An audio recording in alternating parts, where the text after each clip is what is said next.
What's up, guys? Welcome to Richie's Diesel. Another 100-degree day here in New York. We're doing Allison transmission service on your 01 to 19. The truck we're working on today is a 2014 Sierra 2500 HD with a 6-speed Allison. Happens to have a deep mag high-tech pan on it.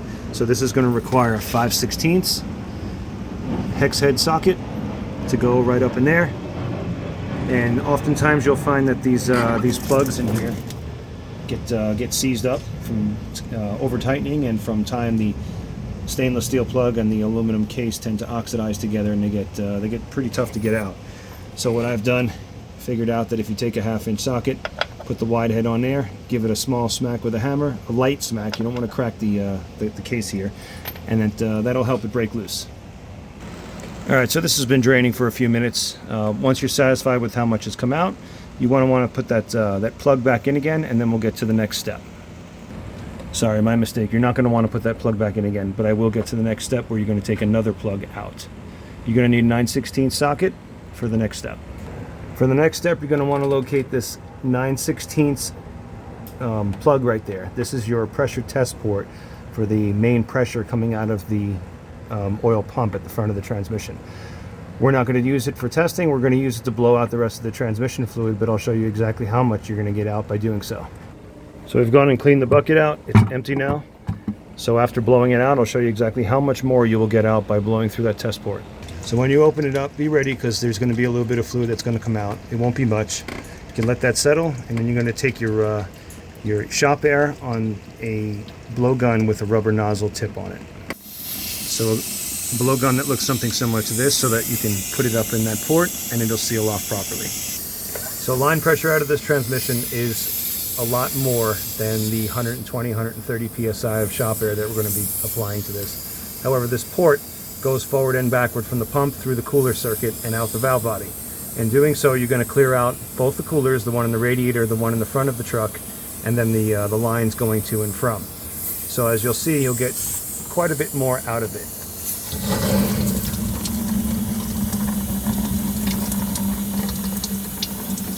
I'll let this finish up, and then I'll show you exactly how much is coming out. The other key thing is you want to make sure you keep that front spin-on filter on, because that closes off the circuit going through the coolers and the lines. Still draining. Once you're done blowing it out, I've blown it out for a little over a minute now. It seems to be slowing down considerably. You're going to want to put this plug back in again. Now, it does have an O-ring on it, so it doesn't require a whole lot of torque on it.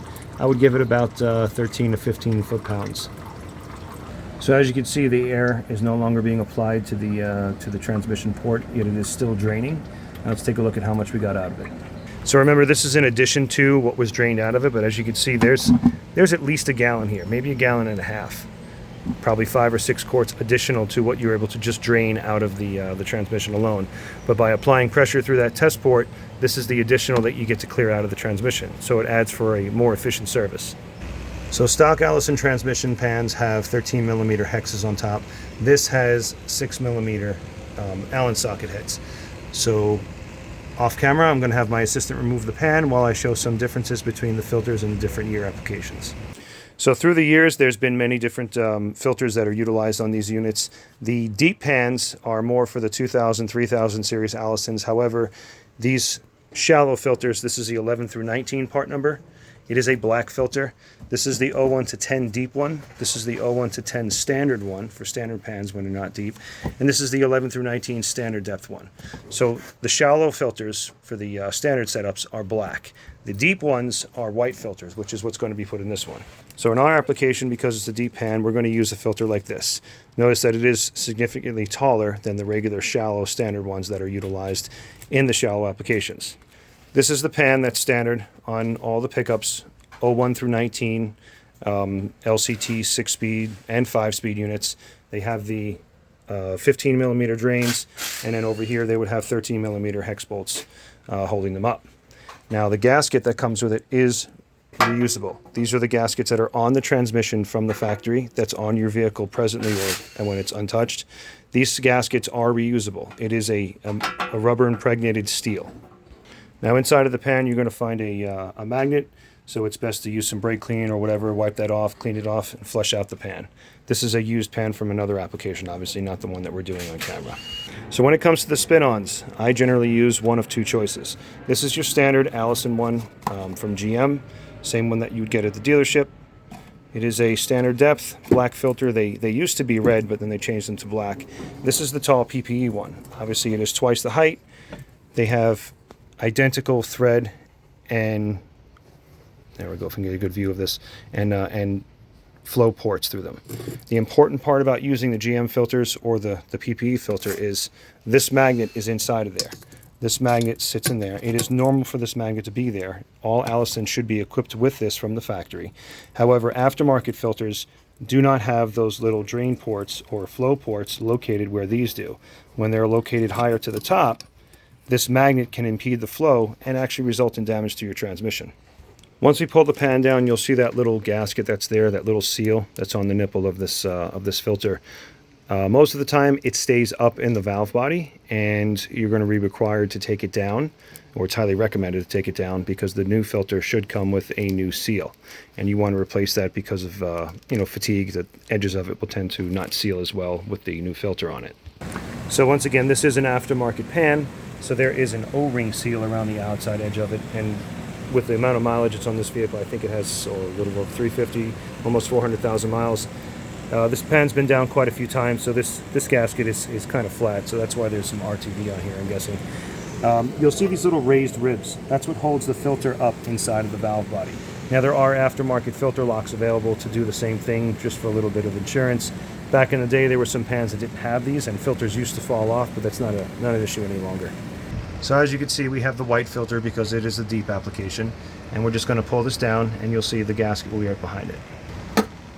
Okay, so the gasket did stay up there, just like I was mentioning. So that's the port where the filter goes up into, and you can see the gasket is still there. I like to use this hose tool from Snap-on because it doesn't have a sharp edge on it, but you can use a flathead screwdriver. Just be careful not to gouge the edges where the seal sits. So just like our pan gasket, it is a rubber impregnated steel collar with just a little bit of ribs around the outside of it for sealing purposes. And that's it. Once you get that down, then we just got to wipe down the valve body and take off our spin-on filter. All right, so now we're going to take our spin-on off. There's your magnet. It's normal to find a little bit of debris on here because it's doing its job. So this filter will just pop back up again. It'll press in and relatively simply, and then it'll hang until you're ready to put the pan back up. Now, if you've cleaned your magnet, then you can take your spin-on, you put your spin-on back up again, and just like an oil filter, you tighten it up until it bottoms out and give it another quarter turn to half a turn more. It doesn't have to be crazy tight. That is a very large rubber gasket up there, so it will compress a little bit. So our fluid of choice is Torque Drive from AMSOIL. AMSOIL used to have a TES 295, which is Allison's fluid spec for these units. However, they no longer say that on the bottles for whatever reasons. Maybe it's legal, I don't know. But this is our Allison spec transmission fluid. There's also a Transcend from Allison directly.